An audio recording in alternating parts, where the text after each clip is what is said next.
Begin with Ms. Lantsman. Ms. Lantsman, the floor is yours. You have 6 minutes. Hi, Minister. Thank you for joining us, and thank you to your officials for making the time. And I commend you on the swift measures around our airspace.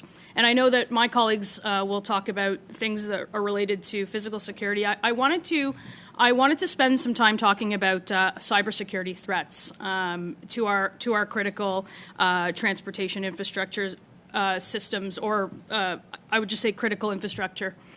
Experts have said that Russia will launch cyber attacks against Canadian, American, European financial institutions because of our response. Do you think that those threats could be extended to our transportation infrastructure, particularly our critical port infrastructure?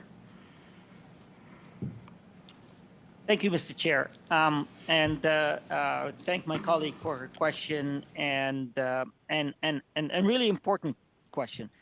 Look, Transport Canada is aware of the serious threats that Russia could pose to our cybersecurity, and Transport Canada has been working closely with Public Safety, who is the lead federal department responsible for enhancing the resilience of Canada's critical infrastructure against ongoing and emerging threats through its national strategy, an action plan for cybersecurity. So absolutely, we are also collaborating with ports, with airports, with other stakeholders on ensuring that they all have plans and the support that they need to strengthen and enhance their cybersecurity. Engaged the department in the last 26 days since the Russian aggression began this time in Ukraine on any specific measures around enhancing cybersecurity, whether it be at our airports, our ports, or on any critical infrastructure in Canada. Transportation infrastructure, I should say. Thank you, Mr. Chair. And yes, we are engaged with transportation institutions, including airports and ports and others, on ensuring, and including, by the way, Transport Canada itself, on ensuring that our safeguards, our security, including cybersecurity, is maintained and is prepared for current and emerging threats. Thank you, Mr. Chair. Minister, the limited studies that exist indicate that ransomware attacks in the transport industry in North America, not just Canada, there is no specific data that I was able to find on Canada, increased by 186%. That's just one of the ways, one of the aspects of cyber attacks. And that was between June 2020 and June 2021. And we know since there has been ransomware attacks on systems in the GTA where you and I are from. And I know that Canada's falling behind its peers on cybersecurity and investment in cybersecurity. And is that a concern for the protection of our infrastructure? And what's the department advocating for as part of the limited funding that's available in comparison to our allies for cybersecurity? Thank you, Mr. Chair. And I do want to agree, and I repeat that the increased risk to our cybersecurity is certainly a concern of ours.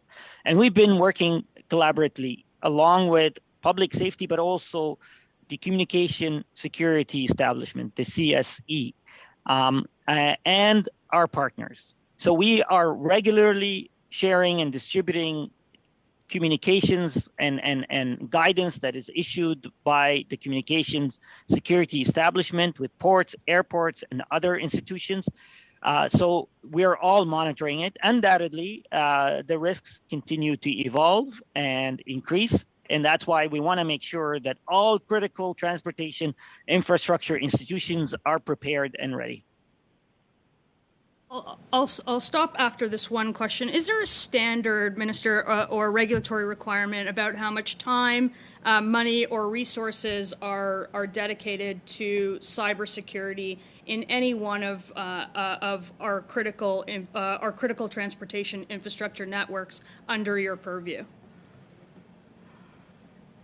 Mr. Chair, we regularly assess the cybersecurity plans that institutions in the critical infrastructure in the transportation sector have. We assess them, we evaluate them, we provide feedback to institutions. So yeah, we act as a resource for those critical infrastructure to make sure that we feel that they have the highest standard of protection against any potential threats. A requirement, a legislative requirement, a regulatory requirement for those under your purview to spend a certain amount of money or provide a certain amount of training or take this more seriously given the increased threat and potential threat from foreign actors? Mr. Chair, I appreciate the question, and I'm not aware of having a requirement to dedicate a percentage of spending on security, whether it's cyber or otherwise. Having said that, it is important that we assess and evaluate ongoing plans that institutions have. And if the committee wants to study the current standard and offer recommendations, we would be more than happy to support that study and work with them on that. Thank you, Ms. Lantsman. The next 6 minutes goes to Mr. Iacono.